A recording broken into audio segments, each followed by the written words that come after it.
Hello humans, it's just Martine, and welcome to the start of the Heartstopper Readathon Round 3.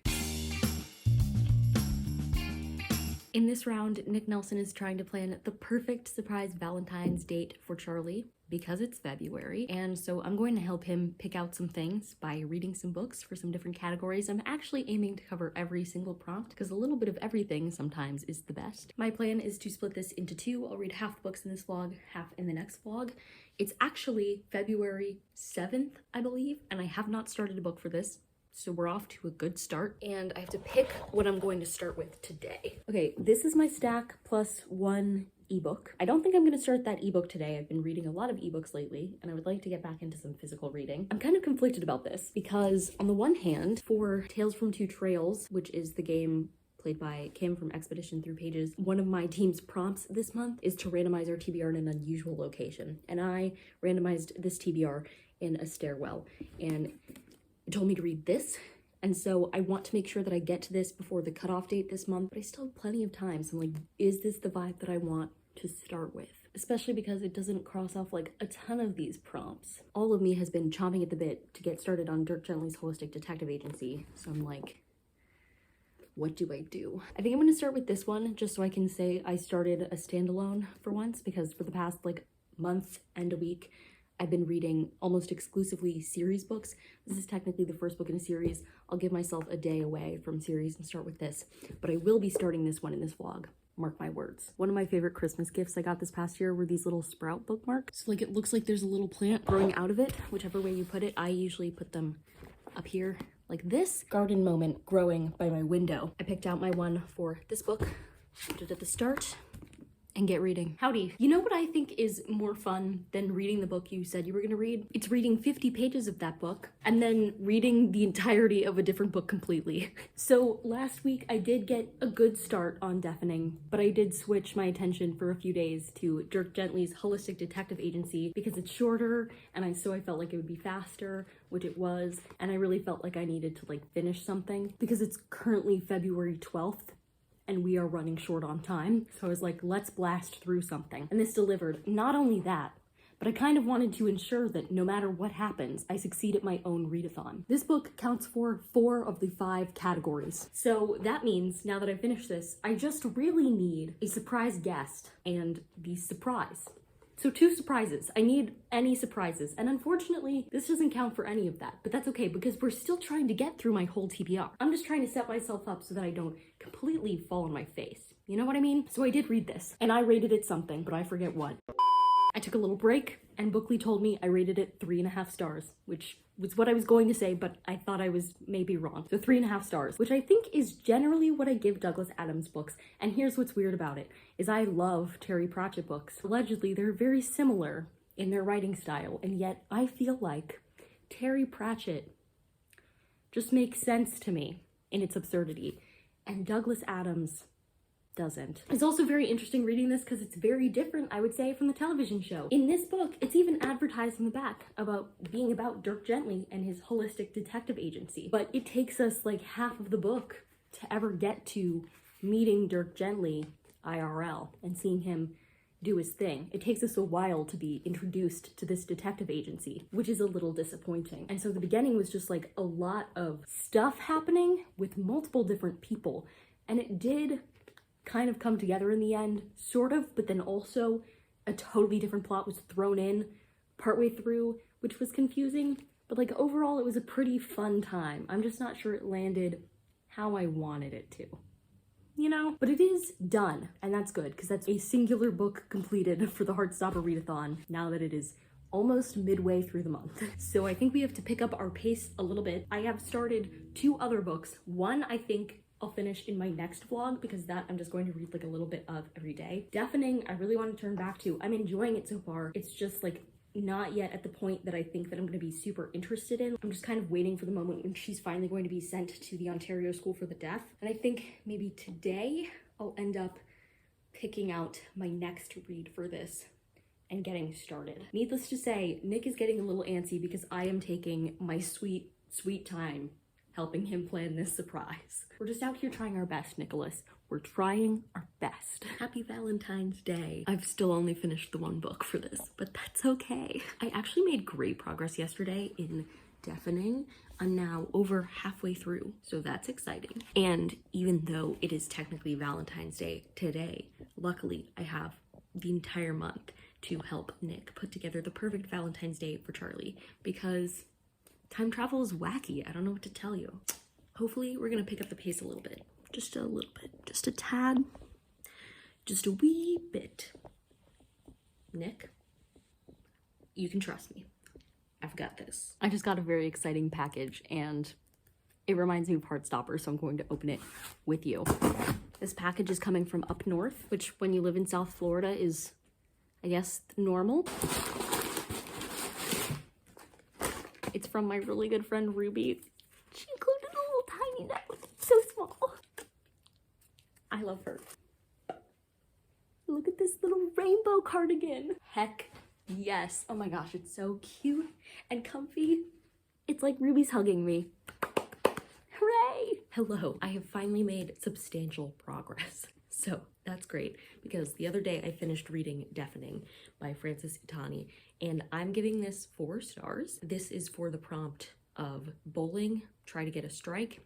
So it was a 5-star prediction. I did not give it 5 stars, I gave it 4 stars. It was still really good though. This one has a lot going on, so let me try and describe it succinctly. Okay, so we start by following this girl, Grania. She had scarlet fever when she was really young, and so now she's profoundly deaf, and she's trying to relearn how to interact with the world and use language. Eventually, she does get sent to a school for the deaf, but what I found interesting about this is the different tracks at the school for the deaf. There was the oral track and then the manual track, so like sign language, and she did learn sign language, but a lot of what was forced onto her was the oral track, where it emphasized lip reading and then speaking. It was just interesting to see how the decisions that her parents made about her language choices impacted the rest of her life in various ways. At the end of the day, that was not really the focus of the story. The focus of the story was World War I. Pretty early on in this book, she grows up and she gets married to this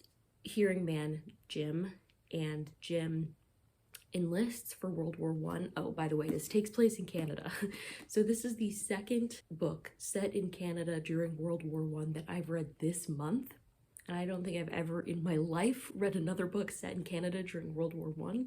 So I don't know what's up this February, but whatever. But it was interesting because in the last one I read, we were just following the people who stayed back. And we do follow Grania as she's back home without Jim. But we also spend a lot of time with Jim. Gosh, that was really hard to read about. I feel like the author did such a good job of describing how absolutely brutal and terrible that experience was for people who were on the front lines, as well as how terrible it was for people back home. The horrors were kind of twofold in this. And so we're following their journey as they're basically writing letters to each other that may or may not ever arrive because the mail system is so bad, and just holding on to hope that they will be together again one day. When they were married for like 1 week and then he went off to training. And this also had a lot to say about like secret language and language and intimacy. For example, like Jim and Grania could communicate in a crowded room from across the room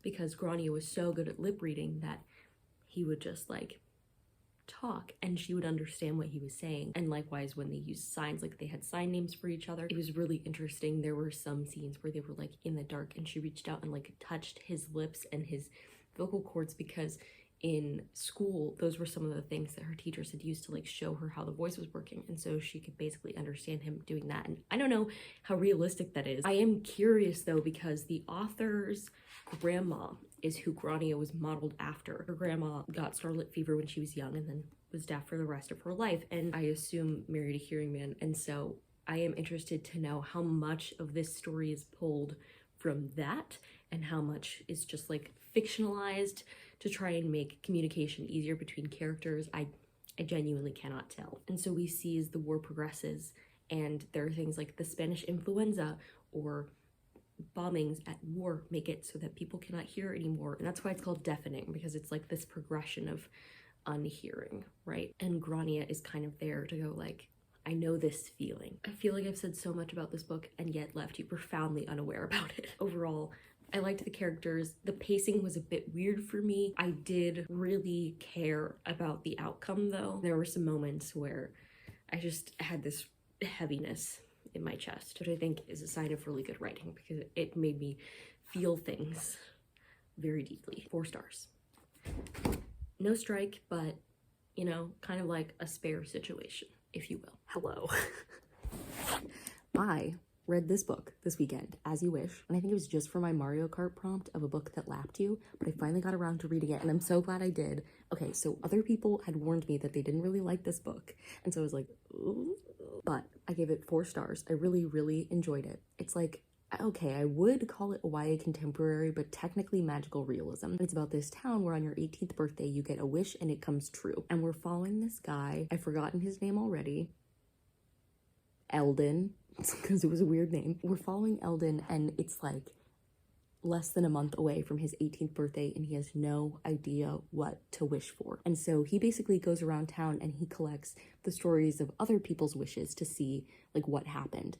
And one of the things I really appreciated about this book is how they showed that like the things that we think will change our lives for the better sometimes don't. And it's a very like genie way of granting wishes where like the wording matters and like people have regrets about what happened afterwards. We see like basically every possible type of ending for a person. There are people who regret their wishes. There are people who don't.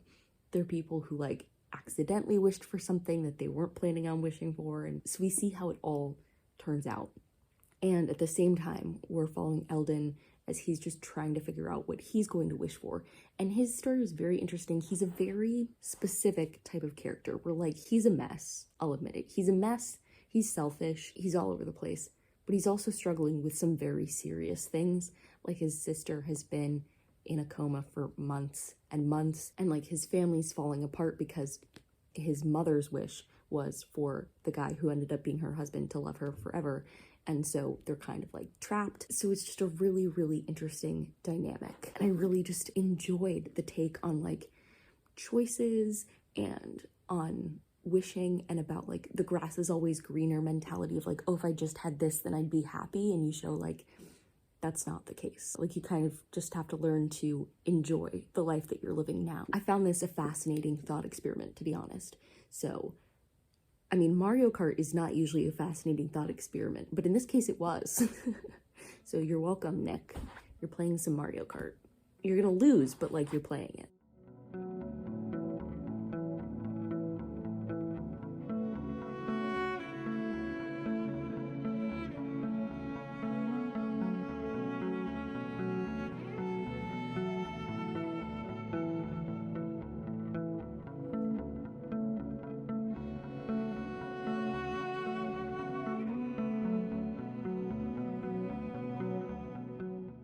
I did it. I finished another book for this. So now I'm 4 out of 9 books down.